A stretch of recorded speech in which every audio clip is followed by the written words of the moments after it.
Hello folks, and welcome back to the channel. Together with these great partners, we are able to bring you quality information to help you reach your whitetail habitat goals quicker but more proficiently.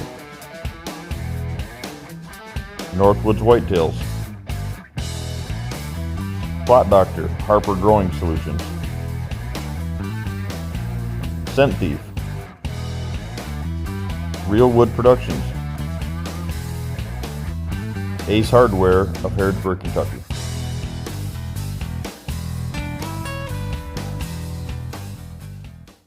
Hey folks, welcome back to the channel.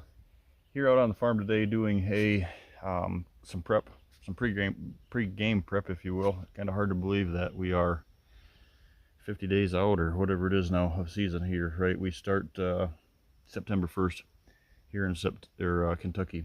But I know that this is not the time of the year that folks want to be out on the farms, because like today, it's hot and it's not enjoyable, right? You sweat, it's miserable.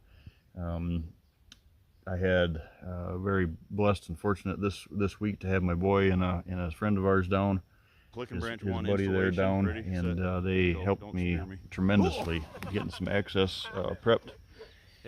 And some shooting lanes trimmed and a new box blind set here on one of the shot plots. And it's not fun. It's a sweat show. So what I recommend is this. I always do all my stuff, guys, no matter where I'm at in the country, but do stuff in the morning. You're not going to booger stuff up. There's a couple myths here that we're going to talk about today, but a lot of folks don't go in and do anything on the farm because they think they're going to run deer off this time of the year. Now, I'd rather take the time and do the prep this time of the year, guys, than find out that you missed a limb or you don't have correct access into the stand, and then after season you're in there trying to cure that, right? So I'd rather take the risk, if there is any risk factor involved in that, of bumping something out, because they've got plenty of time to recover. And that's exactly what I'm doing today, guys. So thanks, if the boys are watching, thanks Si and our buddy Michael for coming down this week and helping. Make sure means a lot. Shooting lanes, trimming shooting lanes. I think I don't know where that started. I think it's got a lot to do with the mobile hunting that you hear a lot of now, and the saddle hunting and stuff like that, which, if that's your thing, that's great. Here's a problem with that, guys, though.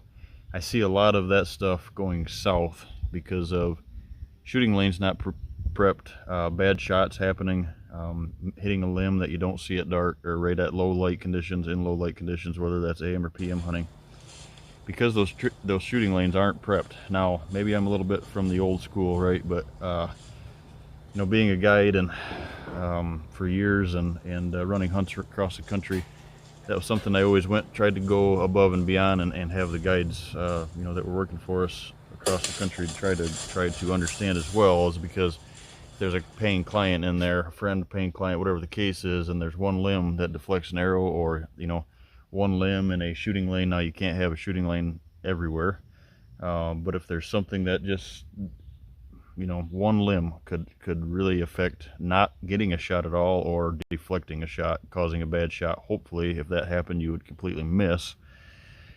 But a lot of times, sadly, that doesn't happen. Hind quarter shots and stuff like that, right? So I always go the extra mile to trim these shooting lanes. So that is one of the big myths that we're going to talk about today. I just believe, guys, that there's way more pros than there is cons. There's some people that will argue about that. They go in and they don't like to leave a footprint, right? Now, if you're on state land, I get it.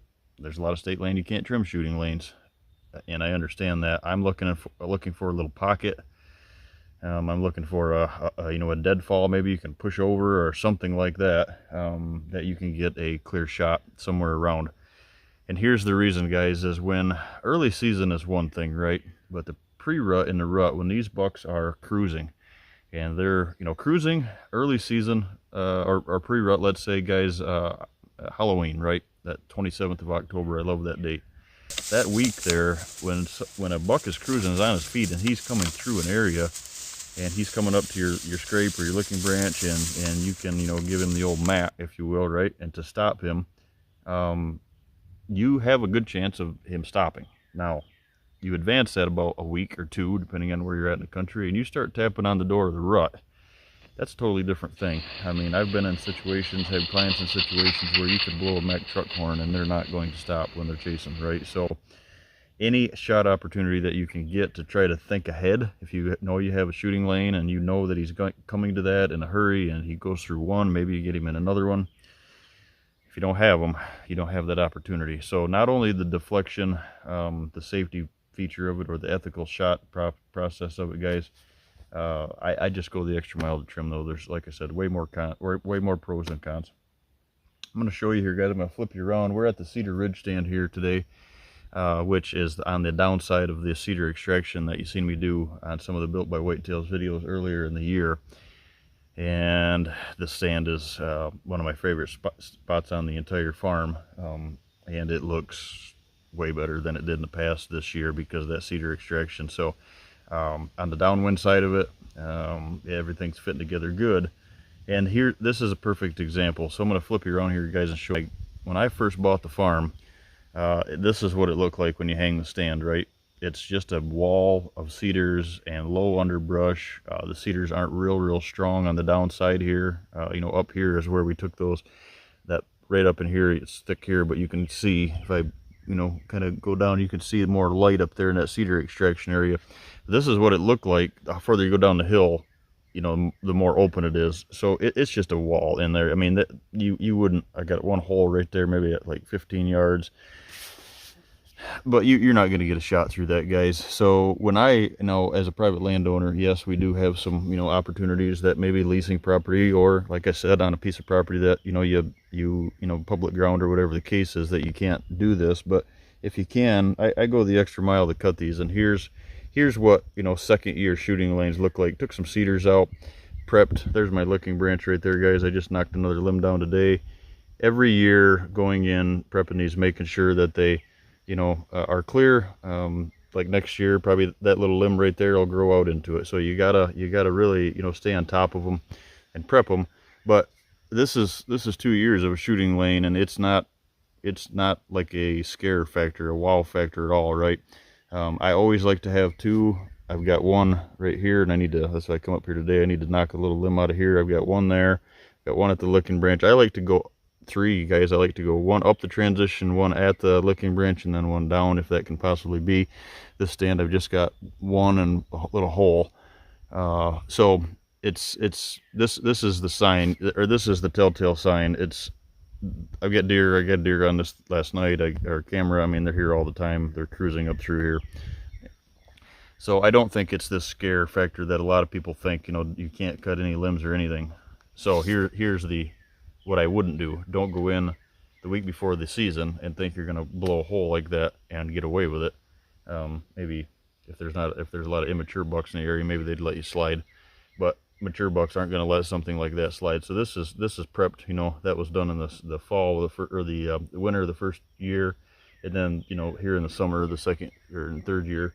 So plan ahead. Make sure you get those cleaned. And like I said, there's no fun in this at all. The access trail going out, cleaning that out, putting the debris parallel to your access on your access trails, and spraying that with Ground Max. I get that Ortho Ground Max from Lowe's, and I'm putting that on the stand or the trails, guys, to keep them open, and quiet in, quiet out approaches, right, and exits is the sealer. But as far as the shooting lanes, guys, I just, like I said, I get asked that questions all the time. That's in my habitat plan for my clients, and probably 3 out of 10 clients ask me, hey, I don't want to cut any shooting lanes. How do I do that? Well, you have to. I mean, I don't know the other answer other than, if I can't get a shot, it's too thick in this area. Well, you either move the stand to something more open, and then you might not be in the right spot. I'd rather be in the right spot and with a trim lane than in the wrong spot and not have a shot opportunity at all, right? So with that being said, guys, don't get caught. There's so many of those traps. Like I said, I think a lot of that is the mobile hunting, and there's something to be said for that. I guess you go into an area, the last thing you want to do is be trimming out shooting lanes before you climb up, and I get that. But even if you're on a leased property or private property, if I was, which I'm not, but if I was a mobile guy and a saddle guy or something like that, I'd be trimming a little shooting lane here and there. So Yeah, just make sure going into this season, guys, like I said, this is the time you want to be doing this stuff, because this is when the season is made. This is when the season pays off, right? It's not when you throw the arrow. It's doing this pregame prep, getting this accomplished. Taking the time and having the help out there, or taking your time if you're doing it yourself, like I do most of the time, and cleaning this stuff out and getting this accomplished. Because, like I said, guys,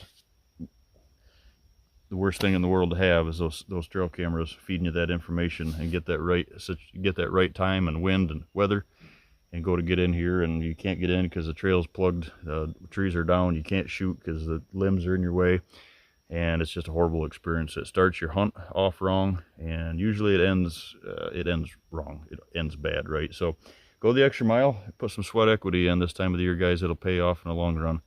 We're creeping up on season. Thanks, guys.